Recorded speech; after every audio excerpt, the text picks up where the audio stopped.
Blast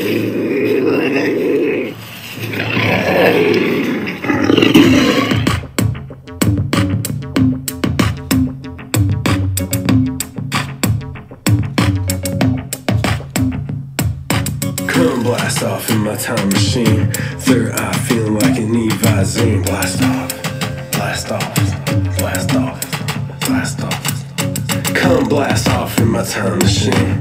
Third eye feeling like an Evazine. Blast off, blast off, blast off, blast off. Hello everyone, this is Ryan, the original outlaw of the airwaves, bringing you another episode of Hero Paranormal. Thanks for tuning in. Tonight we have an epic guest. It is Mr. Gordon White. He is the well-known chaos magician, author, blogger. He is also the person behind Rune Soup. Excellent website. Go to runesoup.com. It covers magic, culture, and the paranormal. He also has a blog, a weekly podcast, and he talks about magic, culture, geopolitics, anthropology, and the paranormal. He's written a few books on the same topics, which are all just great works. I'm currently reading the Chaos Protocols, and it's epic.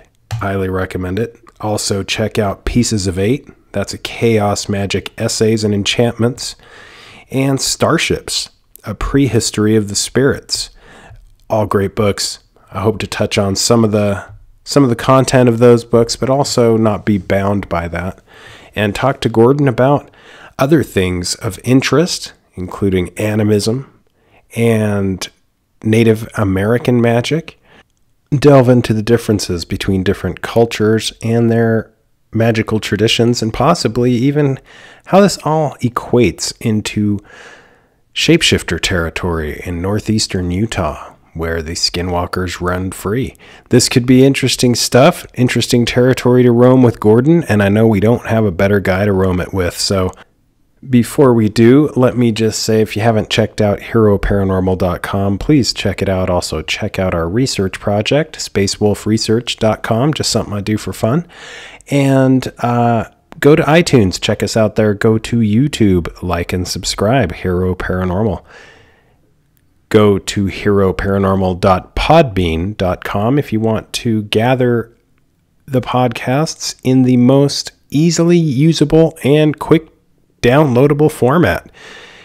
It's fast, it jams, and whether you are in a hurry or you just like to do things quickly, it will do both. It's fast if you're moving around, going somewhere, jumping on a plane, jumping in a car, going on a road trip. Don't have to wait. Don't have to watch it download, taking forever. It's fast. heroparanormal.podbean.com. You can also go to heroparanormal.podbean.com to access all of our archives. There are also archives there that are for patrons only. And you can become a patron there for very little. Author, podcaster, blogger, and chaos magician, Mr. Gordon White, welcome to the Hero Paranormal Podcast. I'm doing well. Oh, that's great. I'm so excited to talk to you. I've been reading the Chaos Protocols. Great book. All of your books are very interesting. I wanted to delve a little bit into them, but not be held or bound by that. And I wanted to discuss some other things that are going on, and also discuss, there's so much, it seems, is at the forefront right now with magic, and it's strange. I wanted to get your opinion. There's a lot of oddities going on. Take, for example, the bushfires in Australia, and we've had a new year, and the propaganda machine has just been off the chain. I just wanted to get your opinion of how things are going in the current state in the world, and what that means to you. Interesting. So I would agree with you on the propaganda front, and generally it's because a big part of it, or at least some part of it, is that more people are starting to notice how much or how pervasive propaganda is, as well as it's sort of being dialed up. Because at the moment it's at levels of ridiculousness, whether it's Russiagate or reheated Russiagate or whatever else you want, and fewer and fewer are being suckered in by it. Now, what that means is the people who emit propaganda do so in a more and more shrill and a louder and louder way. And that's probably going to continue, at least until after the election, because they don't actually know how to do anything else other than lie and just give you fiat declarations of what reality actually is. And that appears to just be a thing that happens now. I'm very interested in different cycle models, so astrology being the main one, but also Martin Armstrong's AI called Socrates, and how he uses the economic confidence model to hang different events in time, I guess, is a way of thinking about it. And you just look at across any of the cycle models that are available and have held up to scrutiny, and we're at a point where this kind of thing happens. We're at a point where we get increasing polarization, decreasing quality in governance, and that's just a thing that happens now. It seems like it's been very well mapped out by people before us. The signs were on the wall, so to speak, in many cases. Obviously, a lot of things come to mind at the forefront, what it could be, something archonic, the demiurge, how it applies to our social media, television programming, and all the time people spend in front or in that world. Is that the direction we're headed, or is there a lot of other possibilities? Well, it's both. It's sort of an interesting question there. So that is the direction a certain, I guess, level of the power elite would want us to head in, which is a very technocratic and entirely managed way of existing.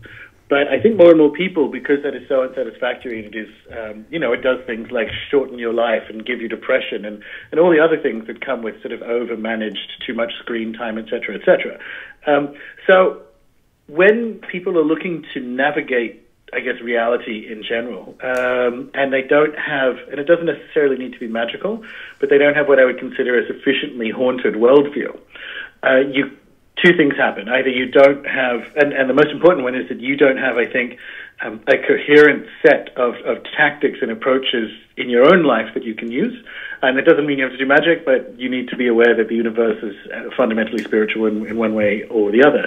And if you don't have that, when it comes to trying to get a read on the parapolitics or the geopolitics of our world, without the spiritual component, you will over-describe the impact of conspiratorial groups, I guess, is one way of saying it. So that without realizing that much of this stuff does emanate from the spiritual, without realizing that, then you end up over-describing and giving too much power to a purported deep state or, a classic Illuminati-style group. And it's not that these groups don't have power or don't exist. It's that they are players operating in a universe that is fundamentally haunted, for want of a less dramatic word. So for me, it's a question of stacking, and you can come at it from whichever angle, and I don't necessarily mind.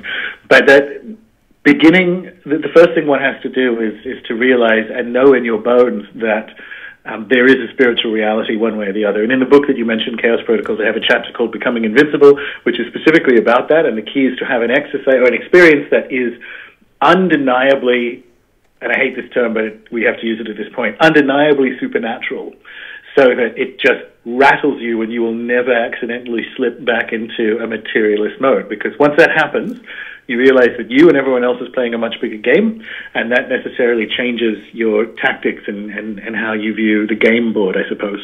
Yeah, that is the best chapter. I just love it.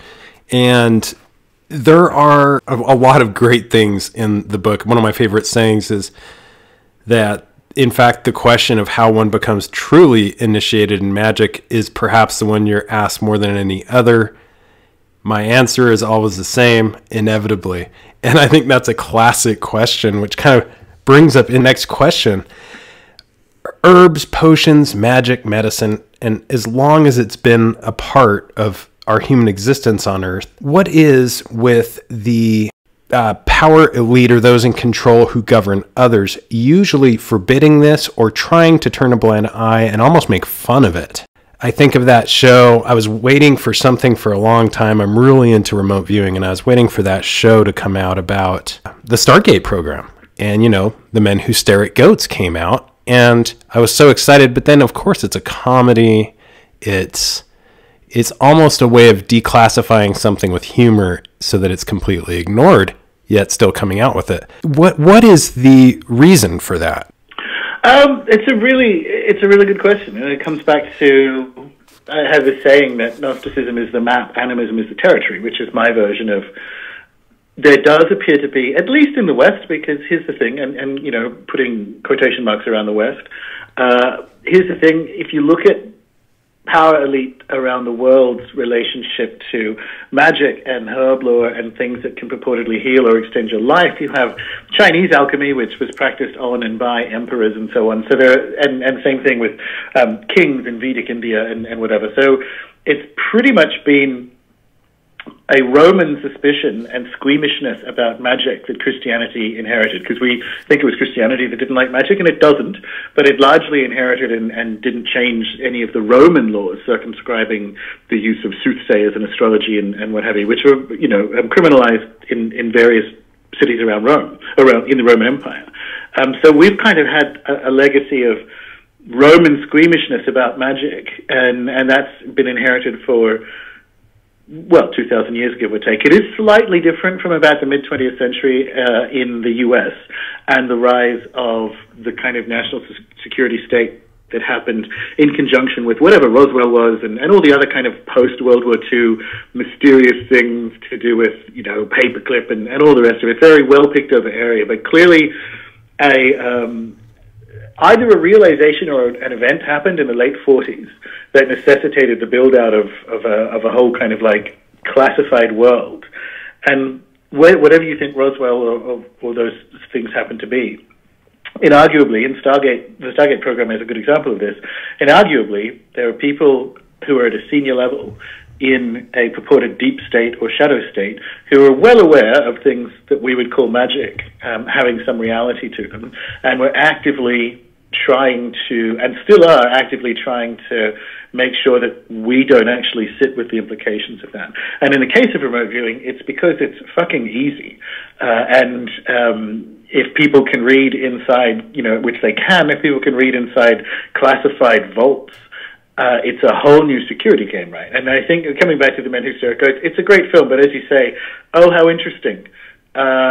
What should be a fundamental game changer for people who are philosophically inclined, which is to say our model of mind equals brain is entirely wrong, came out as a comedy so that you can kind of laugh at it and go, well, wasn't that wacky and fun? And it is a fun movie, but wasn't that wacky and fun?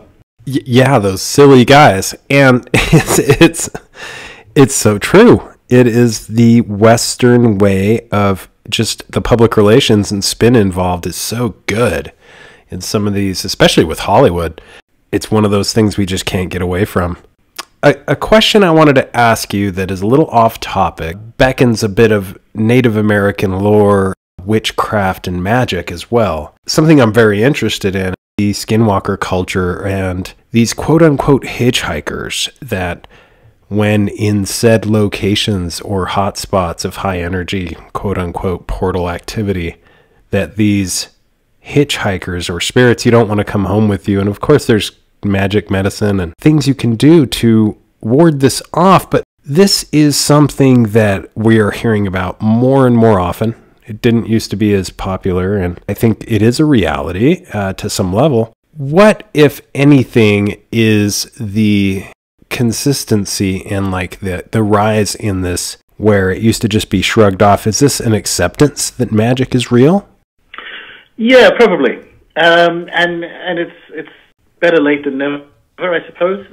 So the idea that to be in magically charged areas or to do magically charged things attracts, you know, let's just say evil spirits, right, is universally attested. So I've actually just finished up a several-day ayahuasca retreat with a properly trained shaman, and she spent a lot of the time that we're in ceremony essentially shoring up the boundaries of the ceremony area, because the shaman's sort of principal role in keeping that, and it's an overused term, but we'll use it like that, between the world space, active, is to make sure that once you open something like that up, only the stuff that you want to come through comes through. And so if you don't have those skills, or if you're unaware that that's what happens in magically charged areas or environments, then yeah, you pick up some grossness. And that, if you just look at magical practices, not just the ones that have come down to us throughout the West, but if you look horizontally around the world, the majority of it is this kind of banishing and place protection and home protection and so on. Because again, coming back to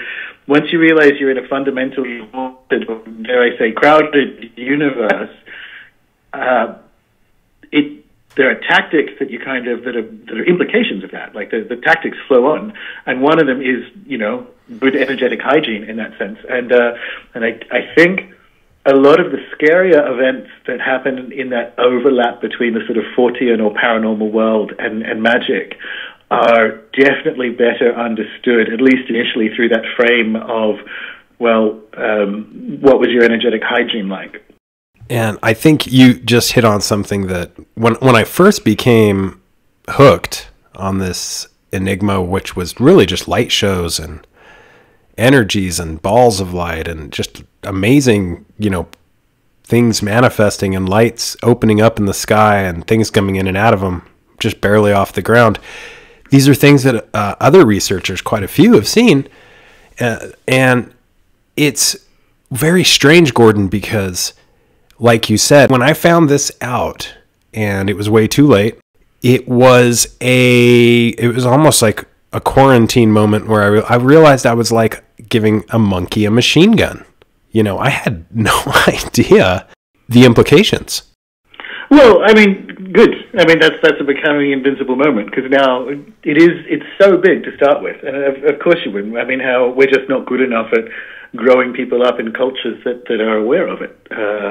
But I think that's changing. And if you look at, let's be honest, it could have been worse. One of the things that interests me in the sort of classic long-term UFO cases, if people don't have a spiritual practice, there's a high correlation between that and early death from things like cancer or what have you. So we kind of know that there's a bad health diagnosis cohort amongst experiences, and counterexamples would be someone like Whitley Strieber, who even before his initial encounters was big on the Gurdjieff material. So he's been doing energetic work for 50 years, and he's still here. Right? And if you look at some of the other stuff that's repeated contact with things that we don't really have an adequate name for because of historical reasons to do with materialism and so on, there's probably something to it. And I kind of, when I chat to people who are ongoing experiences, I try to get a feel for their energetic hygiene practices, and do they have wards around their house and that kind of thing. And invariably they don't, and that simply wouldn't be the case anywhere else or anywhen else around the world, including our own kind of like Northwest European cultures up until about 300 years ago. So we've sort of veered from, dare I say, some health practices that we should bring back. My interest is extremely piqued now, Gordon. That brings up another question, but I don't want to veer off of this road too far. Something I've noticed, and I don't know, I guess talismans, amulets, things of that nature, things that you pick up during your life. I've noticed some of the strangest ones that I wouldn't have expected have some of the strangest correlations to activity. But coming back to what we were just talking about, what you were mentioning, could you go into detail a bit about that? In what sense? Mentioning what? As far as the hygiene and the how it applies to our, well, I guess it's to our spirituality and our. Well, consider we used to do things like pray every night and before bed and go to church, and we used to have witches' bottles that we'd bury underneath our hearths or make little markings, above the fireplace, or any of these kind of, throwing salt, planting lavender or rosemary rather, to protect against witchcraft, and all these little folk customs that, because we decided they were cute and quaint and primitive, we just stopped doing, because 300 years ago we had the Enlightenment, and a whole bunch of waist-coated white men told us that the only thing that exists was matter. And so we sort of abandoned these practices that, in the case of things like the correlation between rosemary and witchcraft may well go back to literally the Neolithic. And so we have these long-lived customs and relationships that we've just spent 300 years ignoring. And look.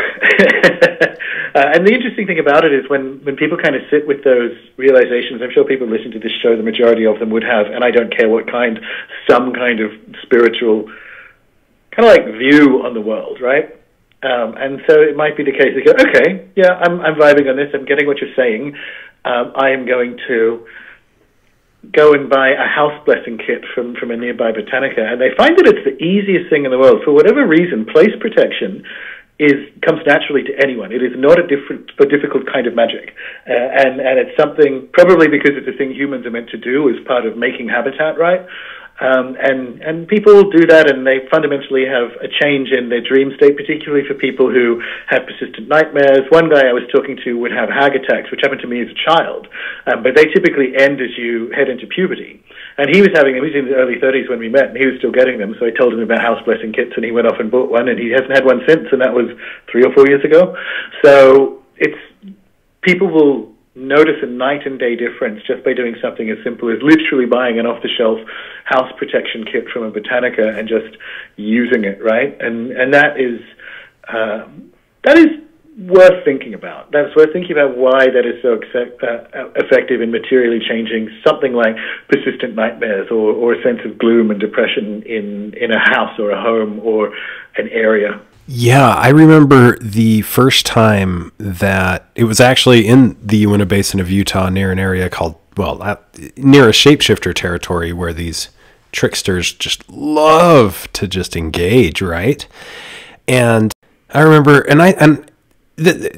I honestly lived a good 25 minutes away from this place, and that's a fast route.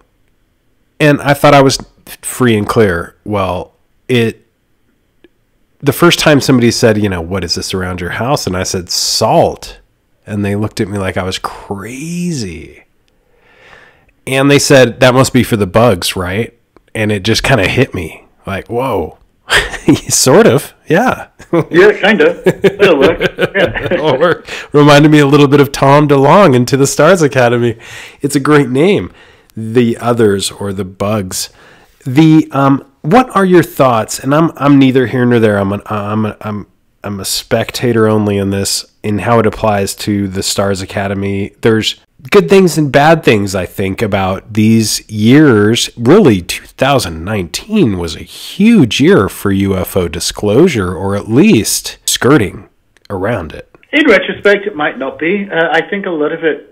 So the To the Stars stuff, I think, was propaganda designed to be associated with a Clinton presidency that never happened.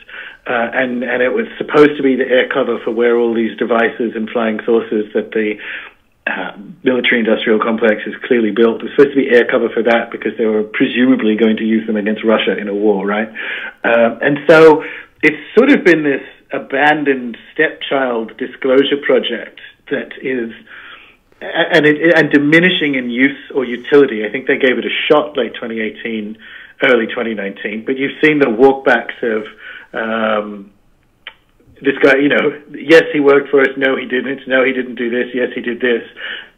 And so you kind of have this sort of mess, or an abandoned stepchild of disclosure, right? And I think it's because whenever we get disclosure, it will be because it has a geostrategic purpose. It won't just be, the public has a right to know. The public doesn't have a right to know anything and never has. We're peasants to them. Like, if they could kill us and they're trying, they would. So when we do get it, it's gross. And I think that's been the situation with something like To the Stars. And it's just coming back to the initial question of, it's a thing that happens now. There are some longer astrological cycles that would suggest that events like the To the Stars Academy and the abandoned stepchild version of disclosure happening would happen now, right? Longer cycles to do with triplicities, moving from an Earth one to an air one, and all this other stuff that I talk about on the show sometimes.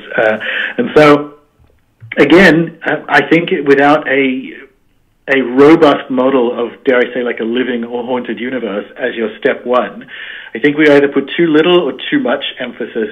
Because the funny thing is, from a cycle model or a haunted universe perspective, To the Stars is an op, but it's an op that happens because these are the things that happen now. So it's also a proof of a thing, and that's, I think, a more useful perspective on whether or not to form an opinion on if it's good and bad, if it's good or bad as an act of disclosure. I hope that makes sense. Absolutely, and I'm completely with that. Things happen now, and it's a thing, and this entire Trump presidency may be one of those things. We see a whole adjustment from the conspiracy side with Keck and a frog and a meme and meme magic. And then all of a sudden we hear that word, and it perfectly explains the rest of the consequences to the election.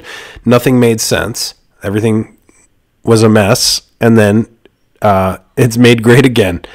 And it was the weirdest thing ever. But coming back to where we were talking about, Gordon, I don't think you could be more accurate in how you described that. The competitive nature of society and how it's based around this false narrative of the Federal Reserve System, and those who are relentlessly after success will always use whatever they can. And it seems like they are using these works and these magics, this medicine, from a native perspective. And so when I hear people that don't believe the elites are using magic, I'm blown away. It's embarrassing. Right. Yeah. What? I don't think people have sat with. There's a failure to understand history right there, because it's just simply, it is like historically incorrect. Why is it that the one or the few with the differences, the bloodline or the elite, have always had information? Or it always reminds me of the Baphomet. You know, they're weighing the positive and the negative, or they're doing as they are told. But this has been done. It's really performing magic over the entire populace. This has been done for generations. And I wanted to bring something, people attacking others who, this is what we hear about on the reservation, which is, I know we're going to take a huge sidetrack here. People attacking others, it's the same story you hear anywhere, others who have things they want, and doing so through damaging consequences, magic, and basically what we're talking about in any elite VIP. Usually the top of the pyramid are the most suspect, but I don't want to end up, like the bottom of the pyramid. So let me switch spaces here and go into entheogens, magic and traveling, and the messages, and how everyone rips you a new one when you even mention the connection or the word entheogen. The first time I mentioned it, everybody immediately, it goes into, are you a druggie? And the interesting thing is nobody disputes what happens after the taking of said substance. They dispute the taking of it, which is the strangest thing ever. What are your thoughts on that, and how it's kind of been declassified by the government here? And yet we were the ones that have probably manipulated it, used it on the populace the most. I know that both the Nazis and then the early precursors to the CIA investigated the use of peyote as truth serum. So that was the sort of first one, right? Once the German anthropologists encountered it in the late 19th century in the U.S. So that was the first one. But in the kind of post-war period, if you look at the use of things like LSD, you can see that most of its production was done by intelligence agencies, and it was kind of farmed out through the colleges and universities in the land as a mass experiment in mind control or mind manipulation. And what's fascinating about that is the other MK projects have included things like the methods of attempting to debrief dead CIA agents using Ouija boards and so on. So these projects are being run by a group that knows that there is something about mind and spirit that is officially not the same. And by the same token, they're testing, in particular, LSD on a bunch of people. And you think, well, in each of these different groups, they would have been told the objectives are something different to what they are, because if you kind of step further up that shadow state pyramid, you'll see people who have a worldview that allow things like spirits and telepathy and whatever to exist.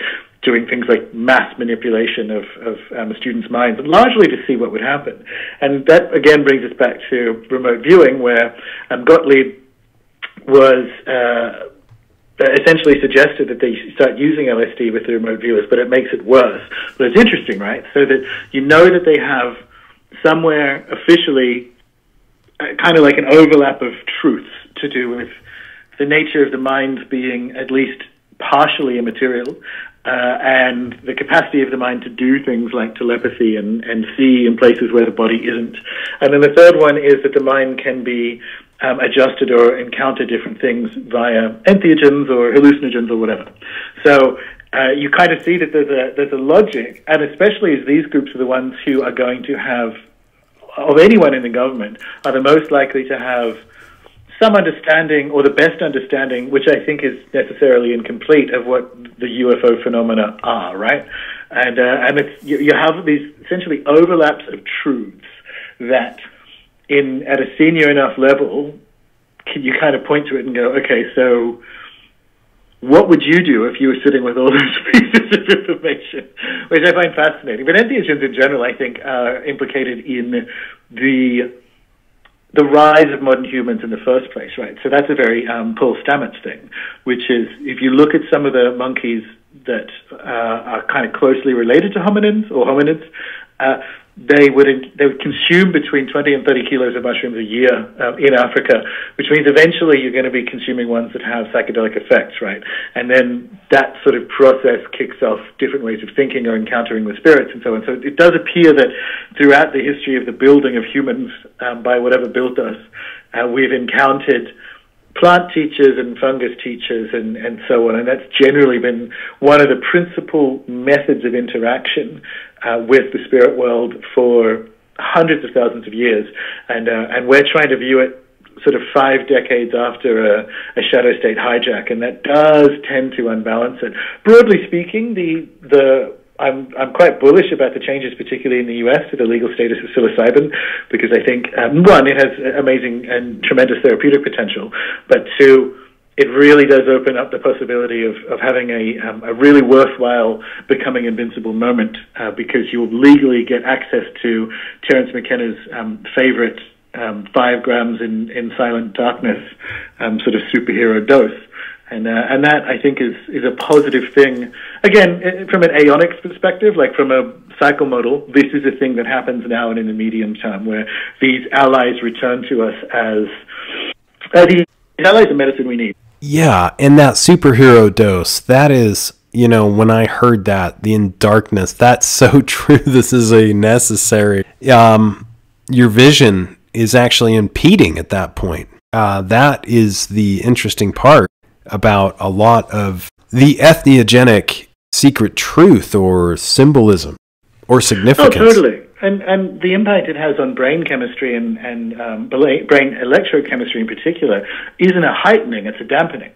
So DMT and psilocybin or psilocin, once it hits the brain, actually reduces brain activity rather than increases it. And it's that reduction in brain activity that opens up all these cosmic worlds around you. And that's fascinating, because if it were caused by brain chemistry, it should go in the opposite direction, because these experiences are the most profound things one can essentially go through, and they're associated with lower brain activity rather than higher, which suggests, again, that you're actually interacting with spirit rather than having a molecular reaction in your brain goo.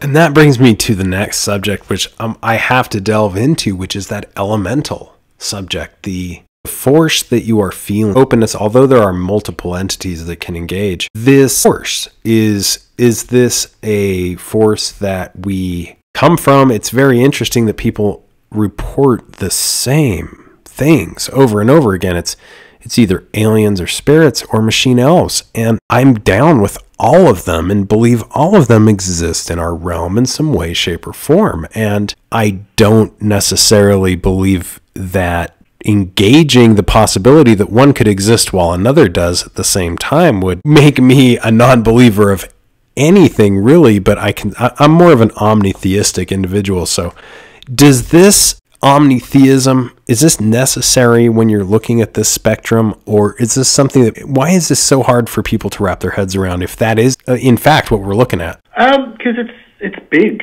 honestly. And so people generally don't like big. They don't like to think about implications. And that's even in living in spiritual universes. So even like the high medieval ages, that was generally the case. Most people, the majority of people, aren't that interested in the reality of spirits or angels or what have you. It really is just a minority and seekers, right?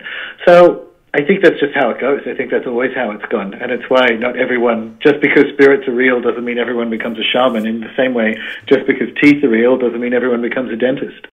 Is this why the elites have traditionally been those who engage, manifest, and succumb to some of these entities, depending on the entities that come through the spectrum?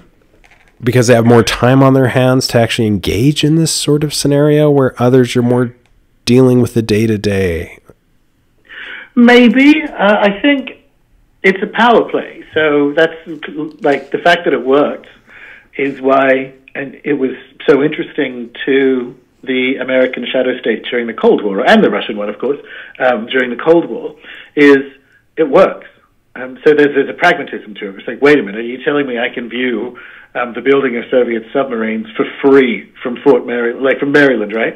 From Fort Meade. It's like, okay, let's do that. Do you know what I mean? It's something, it's kind of their job. And I think that's more to do with it. There is, the further back you go, when there are, it's a weird way of saying it, more benign forms of kingship, when tribal governance had spiritual legitimacy, is a better way of saying it, you couldn't actually run a tribe without the support of the ancestors, or in a Taoist terms, like the mandate of heaven. So it's actually always been there. It's been an interest from a power perspective. That it used to come with the sort of very Nassim Taleb levels of responsibility, which is if the spirits have chose you to lead and protect the tribe, then you were probably the first one to die in that protecting of the tribe. So it was a mixed bag. You know, being the boss, but having the spirits choose you as the boss. Same thing for a shaman. I mean, that's not a fate I would wish on many people, to be the permanent sort of extra-dimensional diplomat for a tribe, because they also tend to die young. Like, the spirit interactions are fraught, I guess. For real, this is so interesting that you say this. I recently have had a few conversations that went down this path where people say, well, what's the only way to guarantee this or that in this particular scenario? And you have to go back to what other cultures did and do the same thing. And when you're talking about tethering yourself to the middle of the path of the skinwalker on entheogens, you know, possibly in the middle of the night alone, you know, these are not things people want to engage in. Yet at the same time, the secret truth behind some of these areas is, especially like in that parallel, or that 37th parallel, the secret truth is that you have to participate in some practices that were there before, or there wouldn't be tradition. However, what I love about the chaos magic is the recognition of these patterns. And what I wanted to bring up is this Western political agenda is totally against anything having to do, even when you suggest something like, regardless, those shaman are looked at as insignificant, without opinion, and in reality, this is the furthest thing from the truth. Yes, I think I'm following.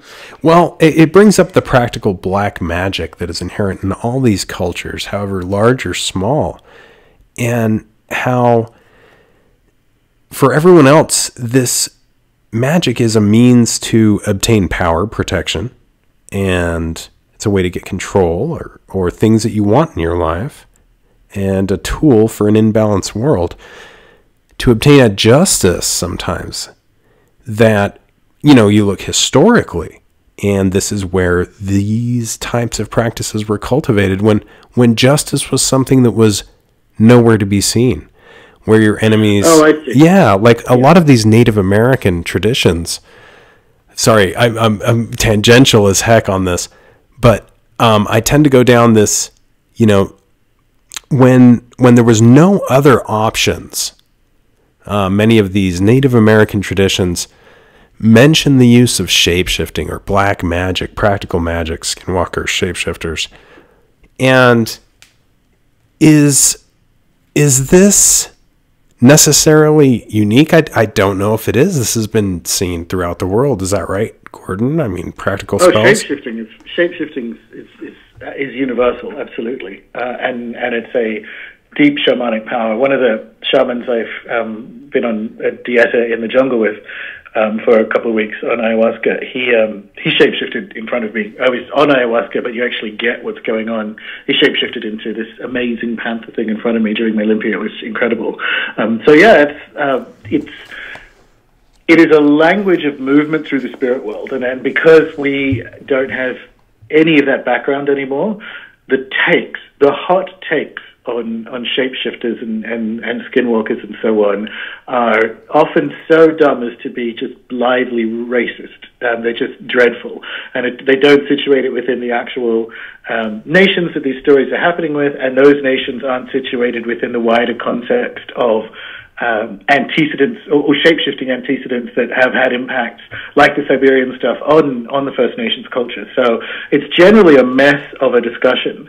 But if you're talking about the magic and even black magic as a recourse for the powerless, that's one of the interesting things I find in the history of magic. And my favorite example is hoodoo.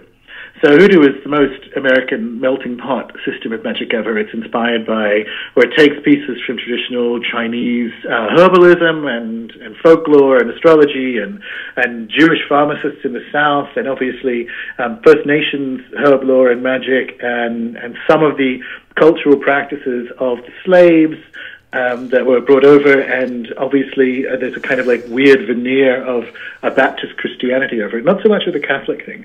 But if you actually look at the historic lists of like hoodoo spells and enchantments, they are filled with like court case spells. They're filled with like getting a judge to treat you fairly and so on. And if you consider the sort of experience of justice for African Americans over the late 19th, well to now, but like the 20th century, you can see in the historic spell patterns people using magic when they didn't have access to justice, and I find that very interesting. I find it very interesting when people are squeamish about it.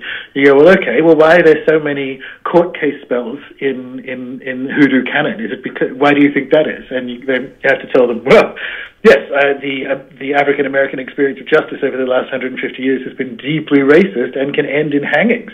So of course there are court case spells. And extreme need brings about these extreme facilities, and it's so true. I think it's very interesting. A lot of the hoodoo magic was also present in the shapeshifter territory because they were buffalo soldiers who were quote unquote riding quote unquote like over the fort.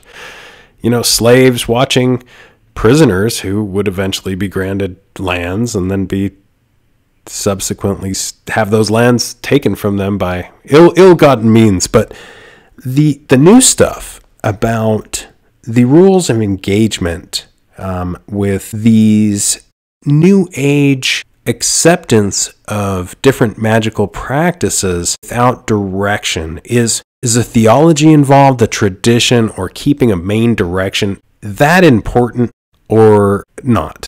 I'm not sure I'm following. What do you mean? If it's not necessarily important in this new age, it seems that people are very omnitheistic, or people tend to, like you said, in the hoodoo tradition, accept saints from Catholicism and merge them with their own belief system, and the reality is the magic was the same. Yeah, I'm still not sure. I'm confused where the question is. There's not a particular path you have to take down this journey of magic. Oh, right. Okay. Yeah. Well, it's binary. That's why it's becoming invincible, right? So magic is an on-off proposition, which is one way or the other. You have to get yourself into a magical universe. And the glib example I give, which is in the book, is if you spend a night with an Ouija board in an abandoned mental hospital in the middle of the woods, you will come, when you run screaming from that place at about 4 a.m., you will, if you haven't got insane, you will never not think spirits are real again, right? And I don't recommend doing that. That's not a very pleasant evening. But it's binary. So now you live in a world where magic is a thing. And you subsequently have to form an opinion of it. But as for, do you need to adopt a theistic or deistic, more specifically, approach to it? No. You just need to be able to live with the reality, and it's scientifically attested, of paranormal and psi phenomena, and go, okay, well, there appear to be techniques that exist and have existed for countless millennia around the world for activating these inherent human capacities, whether they are telepathy, whether they are things like remote viewing, and that's enough. It's a binary of get yourself into a magical universe, and you're kind of off to the races. I love it, and I love what you said about how you're off to the races, and the truth is the randomness may be part, not to overthink it, may be part of the actual accuracy. You mentioned that, I believe in your book you were mentioning cartomancy, and that's something I think the tarot is just, you look at the history of the tarot, and the tarot it's just evolved. And when you look at the sales of tarot, there's your answer. I mean, everybody denies anyone is paying any attention to any of this. Yet you look at sales of tarot or things of that nature, it's pretty dynamic how much magic is taking place before everybody's very eyes. The Western political agenda have they thrown up an iron curtain between the reality of magic while some practice behind it? Yeah, absolutely. And the people who are manning the curtain, so the sort of technocrats, don't think it's there. But at an extremely senior level, they do, to the point that, sort of too long to go into, but at a very, very senior level, at a Saudi level, they have some sort of ancient alien religion and so on, where they genuinely believe they are the bloodline descendants of Nebuchadnezzar, who was an alien and whatever. It's crazy. And they're the ones who have access to a whole bunch of Sumerian tablets that never make it into the public and so on. It doesn't mean they're right, but there are belief systems at a super elite level that would make Alex Jones blush. But at a fulfillment layer level, sort of like the EU, doesn't believe any of that at all. It is a technocratic attempt at managing all of reality. And so it's a thing, and it's outgoing. Like, one of the reasons we're seeing such a polarization and collapse in discourse around the world is because it doesn't work. And my favorite model for this is the model by Charles Fort, which is where we get the word Fortean, right? And he has this idea of dominance, or essentially eras. And so we are moving out. We were in the eon of religion until about the early 19th century, and then, 18th really, and then we moved into the eon, or the dominant, of science. And we are crossing over from the dominant of science into the dominant of wider inclusions, or dominant of witchcraft. Now, this is sort of like Kuhn's structure of the scientific revolution, right? So it's sort of like paradigm shift, except that was modernist Cold War propaganda designed to prove to the Soviets that they will eventually end up capitalist. Fort's was more mystical and better and more accurate, because in a dominant, reality, the things that are allowed to be real really does shift. So that is a feature in the universe. It's not just a question in Kuhn's model where additional data points kind of tipped into the model, which then widens and kind of increases slightly in accuracy in its description of the universe. And that's this kind of grand scientific project of us getting better and better at describing things. In Fort's one, it's like, no, some things are actually true now that weren't before. And the dominant of wider inclusions is called that, and it's the one that replaces science, because as science, and this has happened, expands, it hits things that science can't explain. So it hits telepathy, and it hits after-death communication, and it hits end-of-life experiences, and it hits some of the stranger UFO contact cases, and all of these things which we have scientific data for that breaks science are the things that are included in the dominant. So that's why it's a dominant of witchcraft, or wider inclusions, where the things that are allowed to be real literally shifts. And what do you have over the last, say, 5 or so years? But a rise in culture, and this isn't, some of it's an op, but only a small minority of it is an op.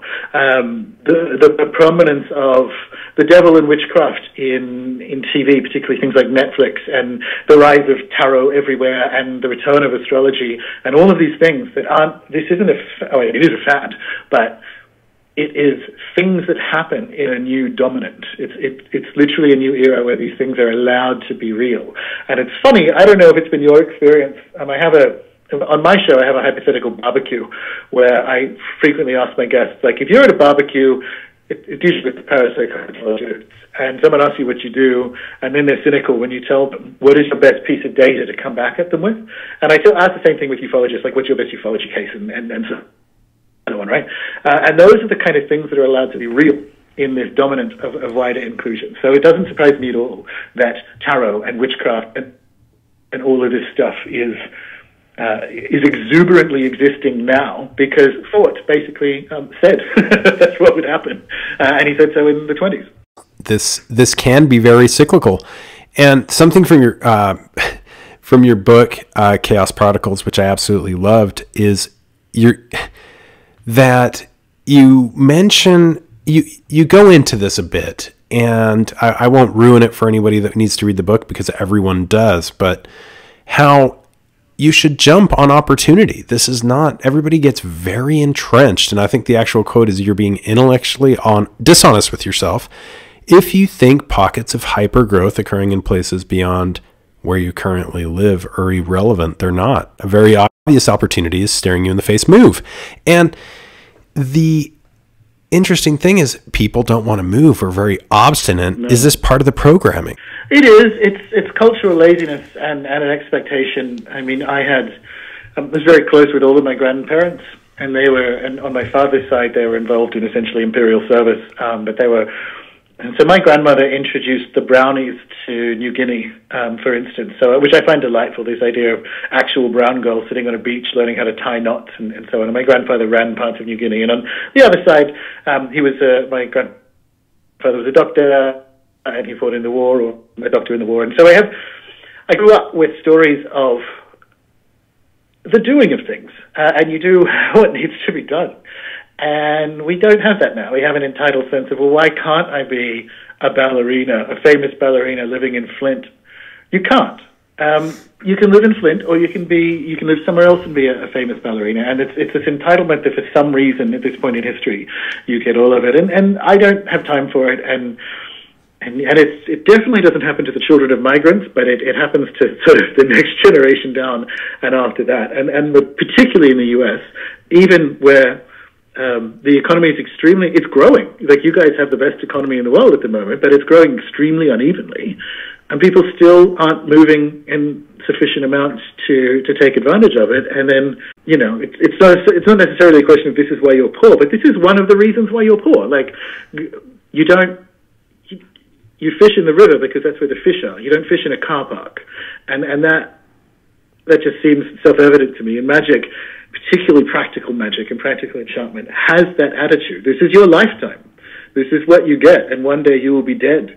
So go after it, and that's always been my attitude. And I guess the good news for people who do see the world that way is fewer and fewer people do, which means less competition if you are willing to move and seek out opportunity. And that still doesn't mean, because this would be a horrible life, and trust me, I know this is what I did as a career before I started doing this, still doesn't mean everyone has to toddle off to Silicon Valley and work for a startup, because that's awful. But in cities where there is growth, there are ancillary things. You can start your own business somewhere where people are getting paid Amazon salaries and what have you. And that just seems obvious to me. Those are the opportunities that are available now, in the way that a horizontal industrial post-war employment economy, which is gone permanently now, but like the boomer employment landscape is gone forever, and we're whining that it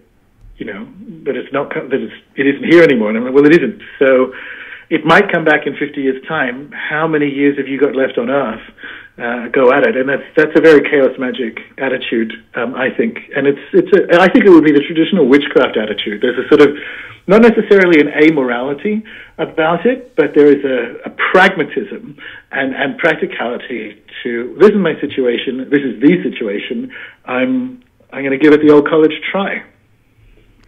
Absolutely. And less companies are handing out those gold watches anymore. It's totally true. Gordon, thank you so much for chatting with us. Tell us about your courses, your website, etc., where people can get your books and hear more about what's going on.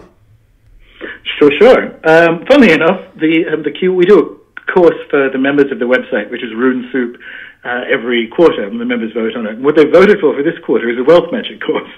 So, speaking of things you can do in your life using magic to improve your material circumstances, you can join the membership. But I also have a weekly podcast, which again, Rune Soup, you can find it on YouTube or at the URL or on Facebook. And my books are available from Amazon's The Easiest, may as well. And yeah, just search for me or search for Chaos Protocols or Starships, and the books will show up. Can't thank you enough, Gordon. Keep producing that magic. Your books are amazing, just them alone. And everybody check out Rune Soup. I can't wait to talk to you again. I appreciate you giving me a second chance to have you on. No, you're very welcome. It was a pleasant chat. All right. Take care, Gordon. All the best. Well, there you have it. Everybody's favorite chaos magician, Gordon White, breaking it down for us, explaining magic, ayahuasca, skinwalkers, the elites, how they use magic, and the political propaganda machine, and how it's used against us. This was a great conversation I think a lot of people wanted and needed to hear. Thanks for listening in to Hero Paranormal. Check out heroparanormal.com. Check out spacewolfresearch.com, something we do for fun, and definitely check out Rune Soup. Gordon White, his books, and support him any way you can. He is beyond a doubt the one who explains magic in the most facilitated way to the masses, including myself. Great guy as well. So, can't beat that with the stick. Until next time, keep your eyes to the skies, feet on the ground. But don't forget to take a look around.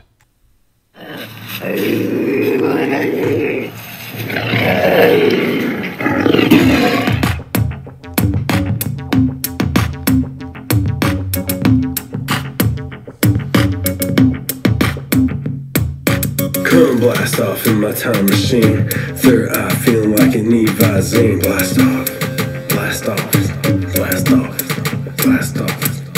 Come blast off in my time machine. Third eye feeling like an Visine. Blast off.